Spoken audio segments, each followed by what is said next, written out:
Man-made terror, hungry jaws of death. You'll don't cross my depths. I'll pause your breaths. I cause you to sink down 40,000 leagues, bleeding to death with no arms and short sleeves. My world's deep blue, killers gotta eat too, looking for human flesh to rip my teeth through. Other fish in the sea, but barracudas aren't equal to a half-human predator created by a needle. Jet black eyes, baby, they stare while you sleep. When your Titanic sinks, I'm the one you're gonna meet. Hearing terrified screams, they surround my team. All you see is trails of blood. Even God won't intervene. Nightmares of darkness. My appetite is heartless. Even if we related, you eliminated regardless in the deep blue underwater walls. Half man, half shark, my jaws don't fall. In a world overflowing with movies, we need a hero. Someone to separate the bad from the good. Sounds like a job. Verbal diorama. She watches all the movies from comedy to drama. From the top roll sound. And don't forget the action. She'll watch until the end and then she'll give you her reaction. Movies you know, movies you don't. Prequels, sequels, remakes, some trivia and outtakes. Movies you know, movies you don't. Interesting stories for the categories.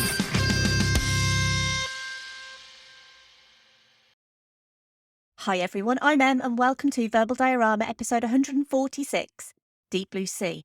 This is the podcast that's all about the history and legacy of movies you know and movies you don't.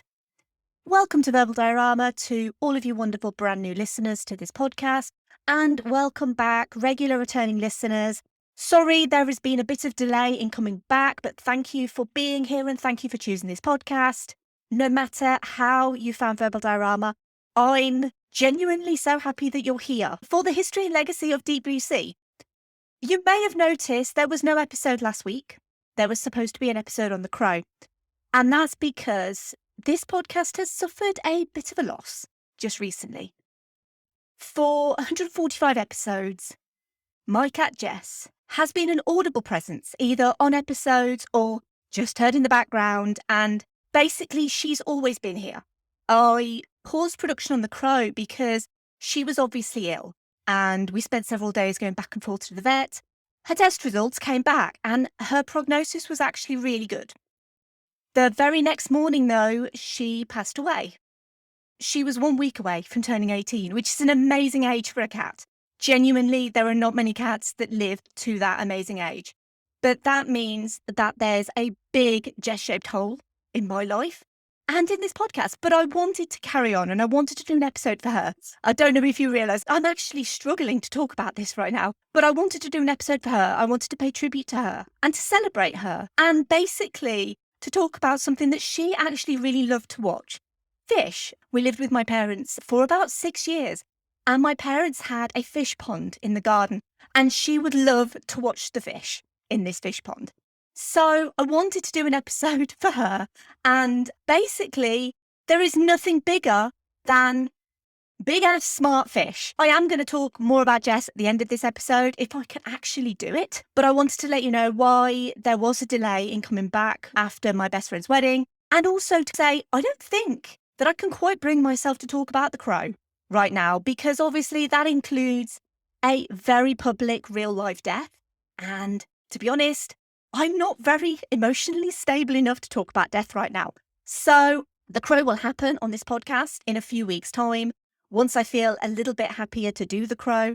But instead of talking about some real life death, I wanted to talk about Samuel L. Jackson getting ripped in half, because why not? I also wanted to say, firstly, a huge thank you to everyone for kind of sticking with me through a really tough time. I can't tell you how difficult it's been, because the relationship that you have with, anyone really over the course of almost 18 years.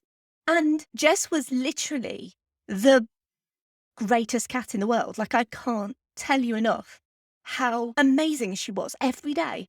But I also wanted to say huge thank you to everyone who has basically stuck with me throughout this podcast, who listened to the animation season episodes that I did. I did loads of those. Absolutely loads, like 12 episodes on animation, as well as the previous episode on my best friend's wedding. And to be honest, I did plan a pretty huge month of March for the podcast. And obviously March really hasn't gone as I planned, but hopefully you'll still enjoy this trip to Aquatica for maybe the second best shark movie. And what I will say is get your shark fin hats ready, because this is going to be quite a ride. Here's the trailer for Deep Blue Sea. Tell me, Mr. Franklin, have you ever known anyone with Alzheimer's? No. What if you could end all that suffering with a single pill? Give me till Monday morning, 48 hours. I'll give you results that'll skyrocket your stock price. In the most advanced research facility in the world. Wow. Beneath its glassy surface, a world of gliding monsters.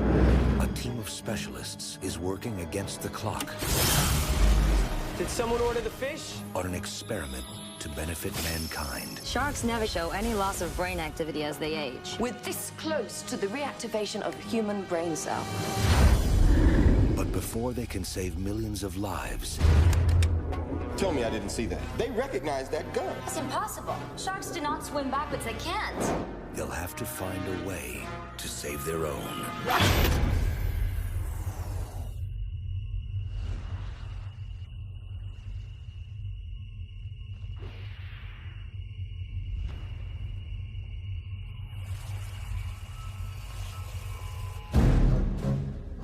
Just what the hell did you do to those sharks? Did you feel something? Jim and I use gene therapies to increase their brain mass. What is that? As a side effect, the sharks got smarter.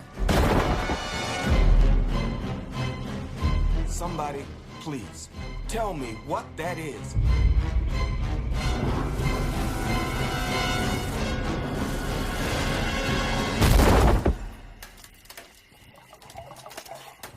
Go! Go!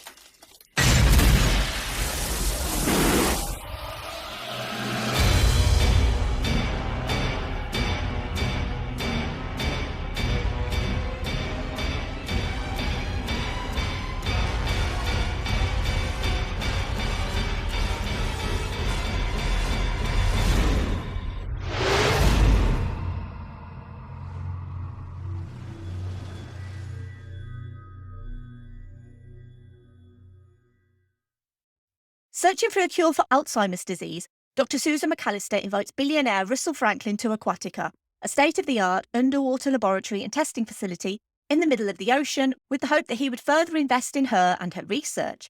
The research taking place on the isolated facility includes genetically enhancing the brains of mako sharks to harvest the disease-battling enzymes.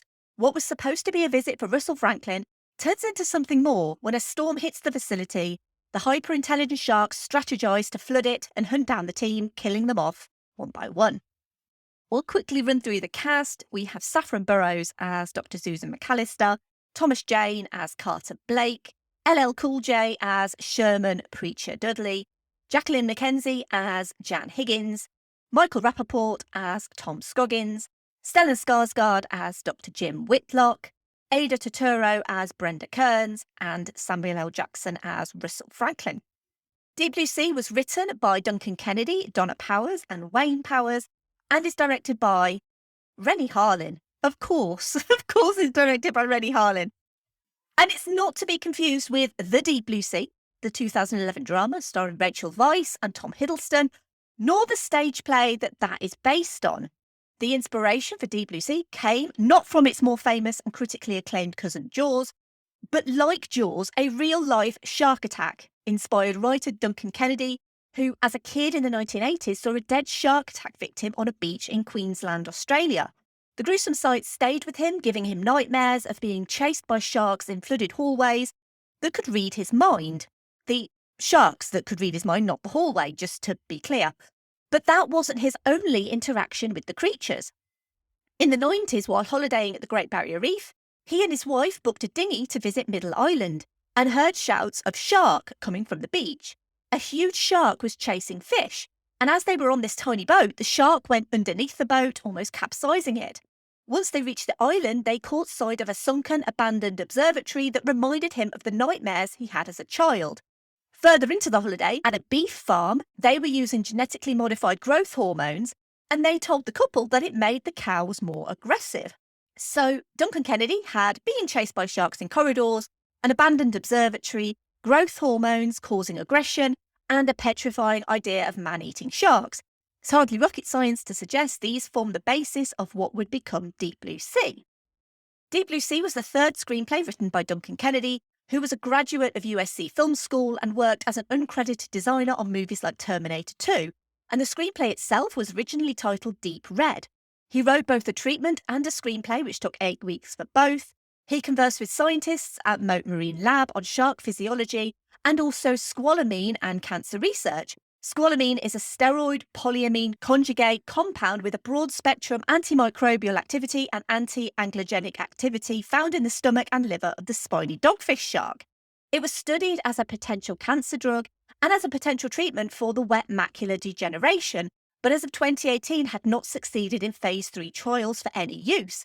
Deep Red became Deep Blue Sea once he finished his script, which was a spec script, an uncommissioned script that was eventually bought by Warner Brothers, who won over 2 other bidders. Deep Blue Sea remained in development at Warner Brothers for a few years before Rennie Harlin became attached to the project, but it had already been through some script changes at that point. Originally seen as Jaws meets Jurassic Park, Warner Brothers also wanted to emulate the tense horror of Ridley Scott's Alien. It's worth noting at this point I've done episodes on Jurassic Park, Jaws and Alien. Rennie Harlin probably needs no introduction. Die Hard 2, Cliffhanger, previous episode 88 on The Long Kiss Goodnight, and The Long Kiss Goodnight was his last directorial job before Deep Blue Sea. It was his working relationship with Samuel L. Jackson on that movie, which, by the way, The Long Kiss Goodnight is super fun and well worth checking out, which led to him being cast in this movie. While Duncan Kennedy remains credited alongside husband and wife writing team Donna and Wayne Powers, many uncredited writers came on to amend Deep Blue Sea, including Charlie Mitchell, Michael Frost Beckner, Simon Barry and Carty Torkington, who was writing as Clem Savage, with major script polishes done by producer Akiva Goldsman. While the basic premise didn't change too much from Kennedy's original script, in his draft, Susan McAllister was a likeable, passionate marine biologist researcher who arrives at the facility to figure out what's going on there, and Jim Whitlock was the scientist who secretly conducted the unethical and illegal genetic work on the sharks in the search for a human disease cure and keeps it secret even from the people at the facility. Donna and Wayne Powers made Susan McAllister a visiting Huntington's disease specialist with a touching, relatable backstory regarding her father's illness and her own coin flip chances of getting the disease. Charlie Mitchell changed Susan McAllister back to a marine biologist and fundamentally combined the traits of McAllister and Whitlock into one character, with the Whitlock name shifting to her arm-losing, slightly bumbling and unfortunate shark bait research colleague, played by Stellan Skarsgård, but kept the Powers family disease backstory to give the unethical work some actual purpose. But that didn't help audiences actually empathise with Susan McAllister, as I'm going to come to towards the end of this episode. A new character called Preacher was also added by the Powers as a foul-mouthed chef, which was then amended by Charlie Mitchell to be more fastidious, and Akiva Goldsman added the aspect of Preacher questioning his faith. There were many other changes to this script and to certain key moments in this script, far too many for me to go through in this episode, but the late 90s specifically was a bit of a breeding ground for creature features. Anaconda had come out in 1997, Deep Rising had come out in 1998, and that's another really fun movie. That's directed by Stephen Sommers, who also directed The Mummy, which, as you know, is the greatest movie ever made. Deep Rising is a hell of a lot of fun, though, and emulates The Mummy quite a bit. And in 1999, we would get Lake Placid and Deep Blue Sea. And these movies would eventually become the low-budget, bad CG asylum movies in the 2010s. But for a brief period, B-movie creature features were a thing in Hollywood. And for anyone who didn't grow up in that period of the late 90s, imagine Sharknado, but actually having money spent on it. And movies like these just aren't made today. And it's a wonderful snapshot of late 90s, early 2000s monster movie cinema that just really, really appeals to me. I enjoy all of those movies. Anaconda, Deep Rising, Lake Placid, Deep Blue Sea. I mean, some of them are better than others, let's be honest. But they're all really appealing in their own ways. Deep Blue Sea was filmed at Fox Baja Studios near Rosarito, Baja California, Mexico, containing the world's largest water tanks and stages designed for filming on water. Originally built by 20th Century Fox for the reconstruction of the RMS Titanic for James Cameron's Titanic, it's 51 acres of unobstructed land overlooking the Pacific Ocean and 2,000 feet of coastline with 5 stages, 4 indoor and outdoor water tanks with a combined volume of over 20 million gallons, fed by a filtration seawater plant, were perfect for the filming of Titanic, and even more perfect as the main Aquatica set as an infinite horizon tank which adjoins and overlooks the Pacific Ocean. Other movies filmed at Fox Baja include Master and Commander, The Far Side of the World, which will come to this podcast eventually, Pearl Harbor, and Tomorrow Never Dies. Rennie Harlin made the decision early on in production to show as much of the shark as possible, unlike Jaws, obviously, which kept the shark hidden due to the problems they had with the animatronic. Luckily, 20 plus years later, technology had come on leaps and bounds, and the Mako sharks in Deep Blue Sea would be a mix of animatronic and CGI sharks with real sharks which were done to the end of filming. The sets for Deep Blue Sea were designed to be submerged, and others were built on sound stages with fish tanks as windows to appear if they were underwater. The animatronic sharks, which still look fantastic, by the way, one of my favourite things about this movie, and you know I'm a huge fan of practical effects, but the animatronic sharks are spectacular in this movie. They were created by the special effects team headed by Walt Conti, who also built Willy for Free Willy and the Anaconda for Anaconda. Conti and his team spent 8 months studying and replicating real-life Mako sharks, including replicating the multifaceted jaw of sharks. The team watched video of real Makos swimming frame by frame, then borrowed equipment and technology that's typically used in 747s and built the sharks as self-contained units. The remote-controlled machines had 1,000 horsepower engines, weighed 8,000 pounds and swam on their own without the use of external wires or apparatus at up to 30 miles an hour. So these sharks, they looked real, they acted real. Imagine what it was like to be in the water with one of these animatronics. They built 4.5 sharks, they built 3 15-foot Makos, which played the first-gen sharks, and 1.5 Generation 2 sharks, which represented that first generation's 28-foot-long progeny. And these animatronic sharks, despite not being totally accurate in their biology, are still mind-blowingly impressive to watch on screen.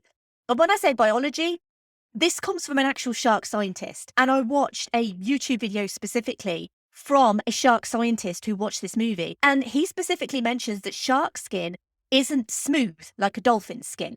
It actually consists of thousands of scales, allowing sharks to swim aerodynamically through the water. And if you imagine, if you are cooking a fish at home and you're descaling a fish, the scales go in one direction. And if you try and move those scales in another direction, you get resistance. And sometimes you get a little bit of pain. And so when Carter Blake is rubbing his hands back to front on the shark, in real life, he'd be shredding his hands because shark scales are sharp. It's also one of the reasons why sharks can't swim backwards, because they're just not physically able because of their physiology. So regardless of a shark's intelligence or how big their brain is, they simply can't swim backwards.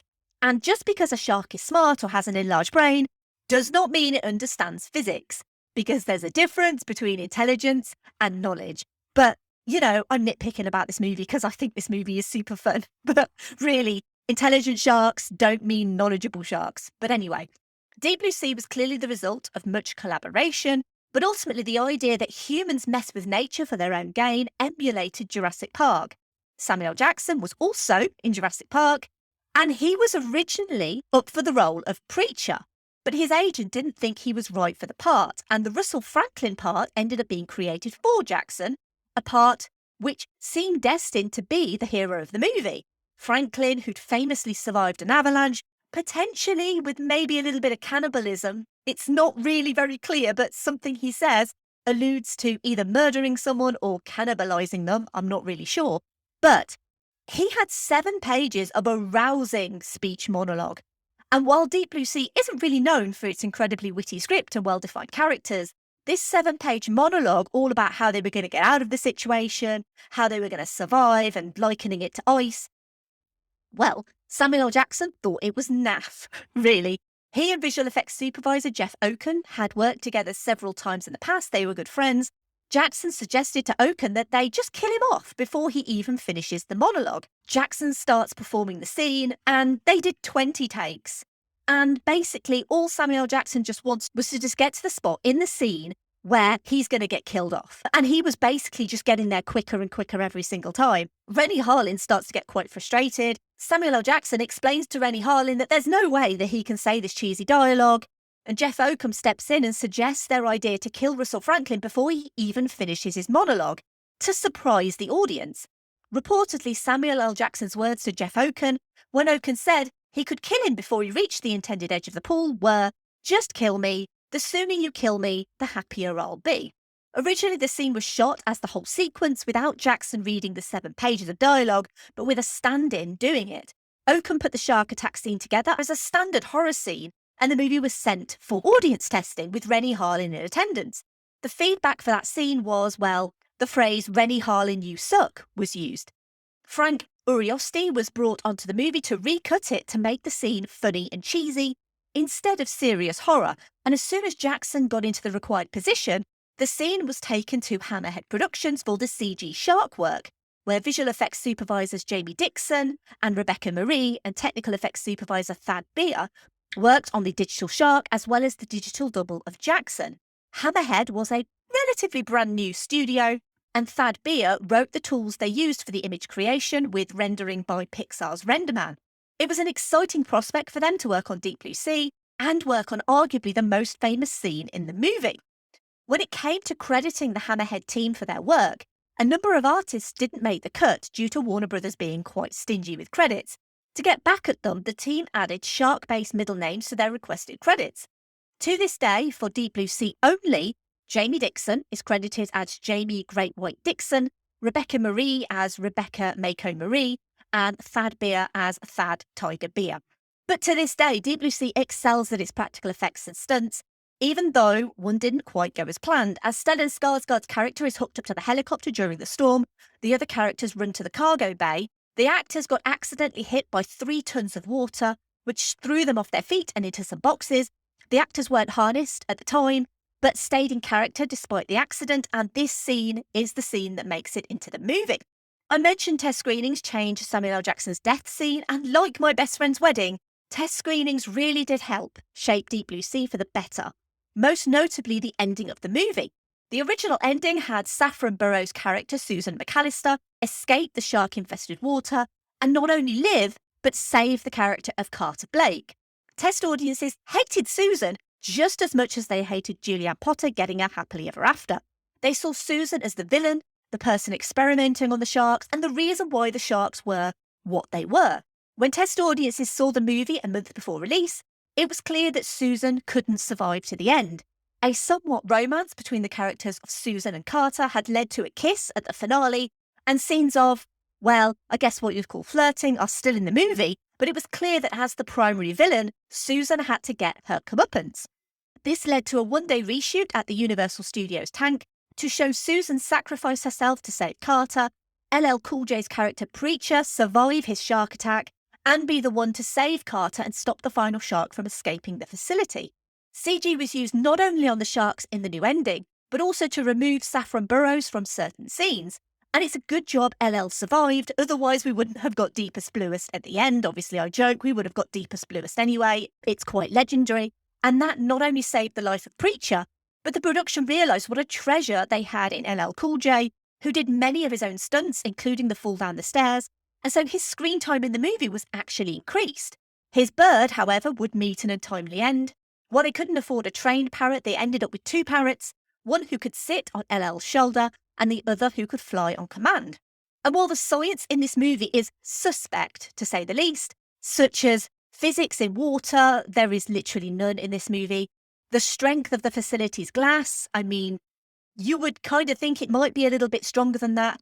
And as I mentioned, shark biology, sharks and their assistance in treating human diseases is actually real. Danish pharmaceutical company Lundbeck and US research firm Oceanics have been using shark antibodies to help find treatments for Parkinson's and Alzheimer's. It's very early research, but how cool is it that Deep Blue Sea predicted the future of Alzheimer's treatment? I will pop a link to an Express article detailing that in the show notes because it is quite a fascinating read.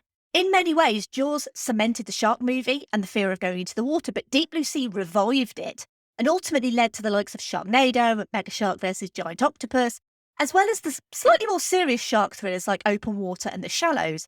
It skirts the line between serious shark movie and goofy popcorn flick, and it endures because of that.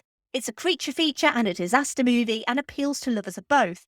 Its relatively, at the time, unknown cast allowed you to root for anyone and then be completely surprised when they killed off the most well-known actor. Imagine a John Wick movie killing off Keanu Reeves halfway through. It just wouldn't happen. Which I guess brings me on to my favourite part of each episode that I do, and that is the obligatory Keanu reference. Jess was a huge fan of Keanu Reeves, obviously. We watched a lot of his movies together. So this is a part of the podcast where I try and link the episode that I'm featuring with Keanu Reeves. And really, quite difficult to link Keanu to a shark movie. But I will just say that The Matrix came out a few months before Deep Blue Sea. And when Deep Blue Sea came out, the week it came out, The Matrix was still at number 23 in the US box office charts. It was actually one place above The Mummy, which was at 24, because 1999 was a quality year for cinema. There were so many amazing movies that came out in 1999. And you could argue that The Matrix is probably better than Deep Blue Sea, but Deep Blue Sea, hell of a lot of fun. And genuinely, I think Keanu would love this movie. Let's talk about the music. The composer was Trevor Rabin, and he didn't want to emulate John Williams' famous Jaws themes, and instead used orchestral and choral arrangements to electronic soundscapes for the score for Deep Blue Sea. And of course, if you have a rapper like LL Cool J in your movie, he's gonna sing the theme tune. He contributed 2 tracks to the soundtrack, obviously Deepest Bluest, parentheses, Shark's Fin, which, as I said, one of the greatest songs to ever come from a movie, full stop, and also another track called Say What. They were both on the credits. And as I said, 1999 is seen by many as one of the greatest years for cinema. And Deep Blue Sea was let loose into an ocean of some truly genre-defining movies. On its release on the 30th of July 1999, it was released the same week as Julia Roberts and Richard Gere reunited for Runaway Bride. It still opened at a respectable 3rd at the box office, with Runaway Bride at 1 and The Blair Witch Project holding steadfast at 2. It also came out the same week as the Iron Giant's limited release. Furthermore, its second week it dropped to 5th, as The Sixth Sense and The Thomas Crown Affair bumped it down.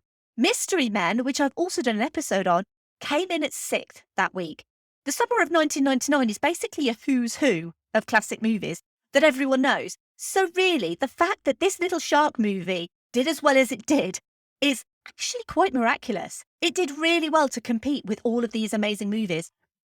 Deep Blue Sea grossed $73.7 million in the US and Canada and $91 million internationally, giving it a $165 million worldwide gross on a budget of $60 million.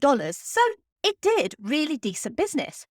Critically, of course, critics were mixed. Most enjoyed its high production value B-movie horror thrills. You're not coming to Deep Blue Sea for anything other than B-movie horror thrills and high production values, because it has both of those in spades.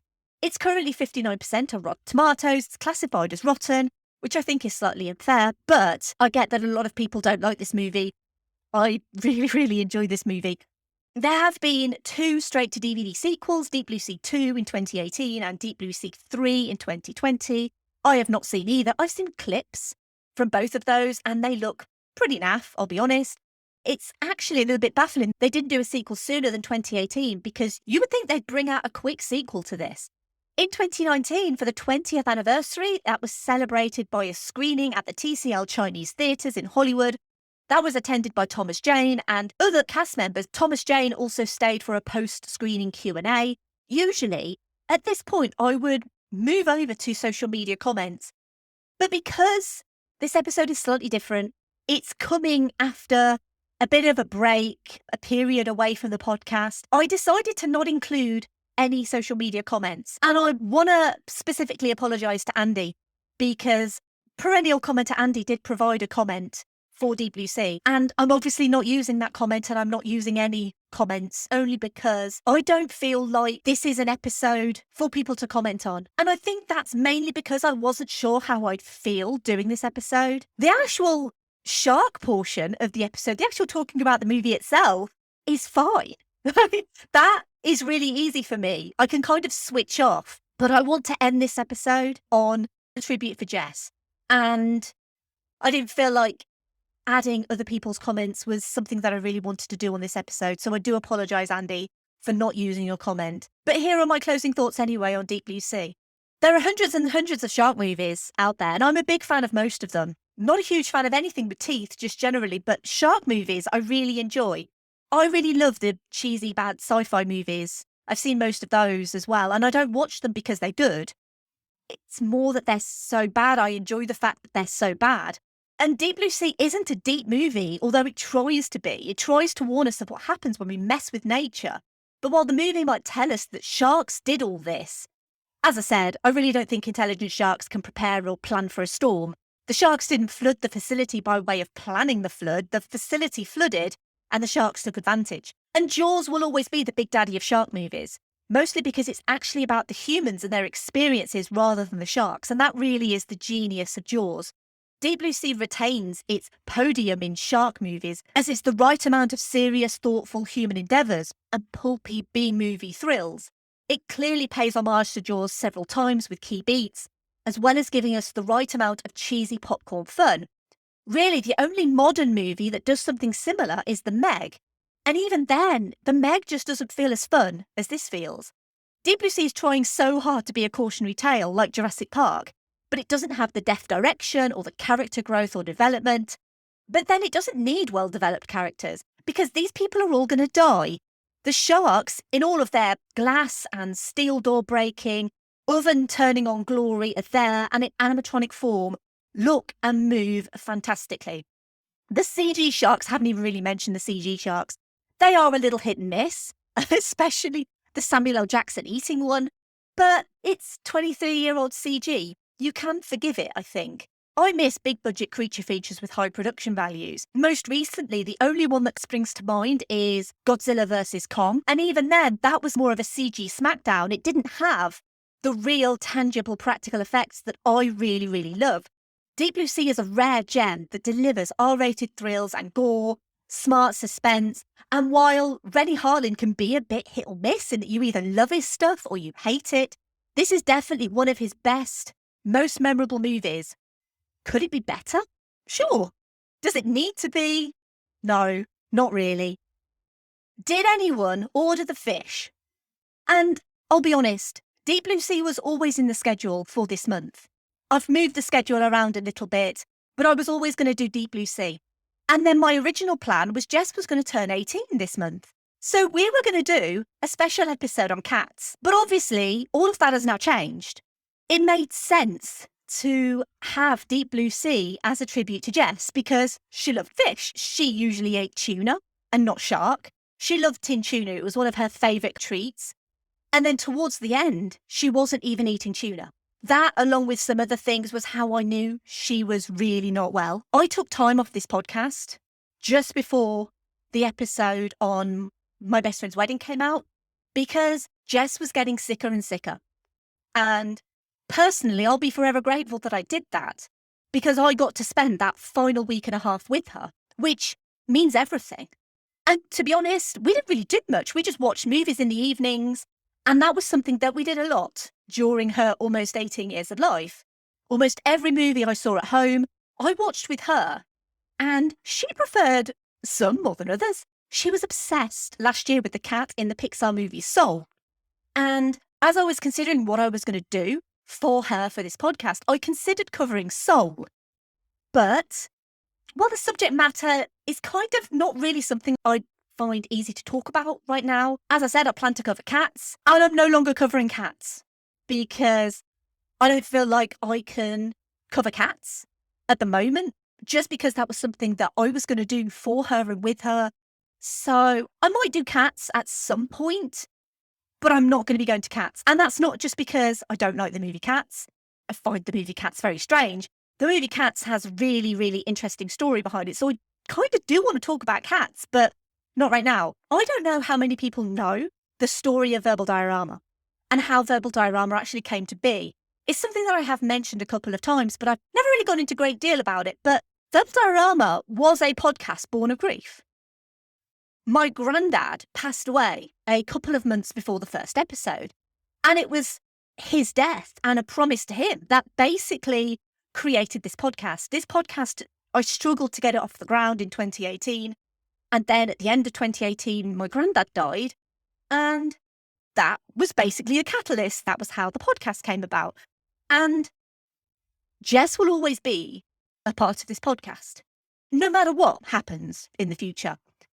One of the things that I will be so forever grateful for is this podcast has immortalised her forever on the internet. Not many cats can claim to be as famous or indeed infamous as she was. The feedback that I got from listeners for her was that they loved her. The most downloaded episode on the first day that I've ever had on this podcast was Gremlins 2, The New Batch.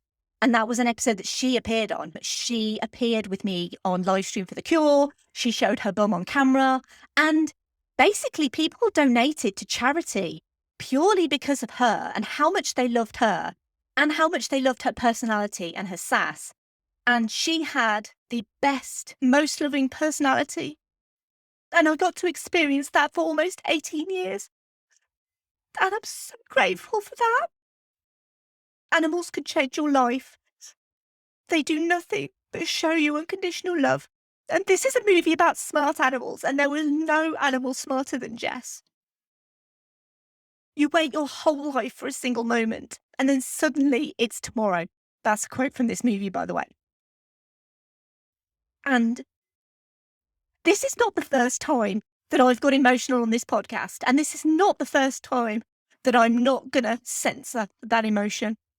If you have a glass in your hand, raise it for Jess. Me, I'm actually going to get something deepest, bluest made to remember her, and I will put some photos on social media of the thing that I'm getting made for her.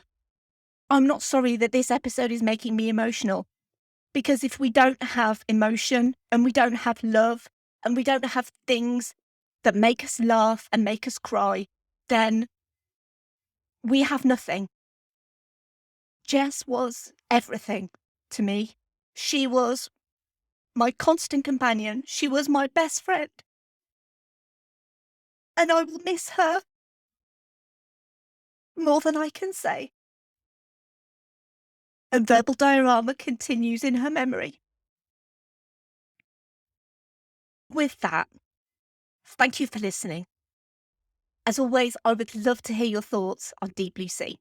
And only on Deep Blue Sea. You don't need to tell me about the crying. I know about that. But you can tell me your thoughts on Deep Blue Sea. And you can also get involved and you can help this podcast grow. If you love this podcast, you don't need to take God's oldest killing machine and give it will and desire, or knock us all the way to the bottom of the goddamn food chain. You can get involved. You can have your comments read out in episodes. I am going to do comments in the future. I put posts up on social media for thoughts on movies, usually on a Saturday. If you leave a comment, I'll read it out in the next episode. You can also support this podcast without paying a single penny. You can do something like leave a rating or review wherever you found this podcast. Ideally, give it 5 stars. Please don't give it a 1 star and say, I listened to an episode and she cried. Because honestly, I don't think my emotions can handle that right now. Maybe give me 5 stars. She cried. Because, like I say, this is not the first episode where I've cried. This is not a first for this podcast. You can also retweet or like posts on social media. What I would really love for this episode, I really, really want this episode to be huge. And I want it to be huge, not for me and not for the crying. Please, God, no. I want it to be huge for Jess because she deserves that. And she would love that. Genuinely, she loved all the fuss and all the attention she got. She got so much love from everyone who knew her. She loved strokes. She loved humans. And most of all, for some reason, she loved me more than anything in the world. So please help me make this episode really, really big for her. And you can do that. The easiest way is by telling your friends and family about this episode, about this podcast. Get the word out there. and let's make Jess the superstar celebrity cat that she was born to be. If you like this episode on Deep Blue Sea, you might also like one of the following episodes. I've already mentioned them. I've done episode 57 on Jurassic Park, episode 88 on The Long Kiss Goodnight, episode 106 on Jaws, and episode 108 on Alien. Obviously, as I said, Deep Blue Sea borrows liberally from Jurassic Park and Jaws and Alien, and The Long Kiss Goodnight is one of Rennie Harlin's best movies. And it's got some great Samuel L. Jackson in there too, as does Jurassic Park. As always, give me feedback on my recommendations. Let me know what you think. The next episode is actually going to be more B-movie, high production values, great effects, an effective and ruthless satire with another of the truly great 80s and 90s directors. And this is one that I've been looking forward to doing for such a long time. And that is Paul Verhoeven's Starship Troopers. Starship Troopers is coming next in all its bug-splatting glory. Would you like to know more? And the answer to that question is yes, and please come back next week. I promise I won't cry next week. Actually, I don't make that promise. There's no promises that I will not cry on a certain day. As I mentioned, you can support this podcast without paying a single penny. But if you do want to support this podcast financially, you can sign up to the Patreon at verbaldiorama.com/Patreon, and you can join the wonderful, amazing, supportive people who support this podcast financially. They are Simon E, Sade, Claudia, Simon B, Laurel, Derek, Vern, Kristin, Kat, Andy, Mike, Griff, Luke, Emily, Michael, Scott, Mark, Brendan, Ian M, Lisa, Sam, Will, Jack, Dave, Chris, Stuart, Ian D, and Jason. What does an £8,000 Mako shark with a brain the size of a flathead V8 engine and no natural predators think about? They think about the patrons of this podcast, probably, and how awesome they are. I do also have a merch store. It's verbaldiorama.com/merch, where you can buy the Mummy-inspired T-shirts and you can support this podcast if you wish to. If you want to get in touch and complain about the crying, you can email me verbaldiorama@gmail.com. You can also pop over to verbaldiorama.com and fill out the little contact form on there. And I am still writing stuff for Film Stories. I haven't been writing stuff for a few weeks because of everything that's been going on with Jess, but the podcast features will be back soon. And I am still writing for the magazine as well. So please check out filmstories.co.uk. And finally, for Jess, bye. Movies you know.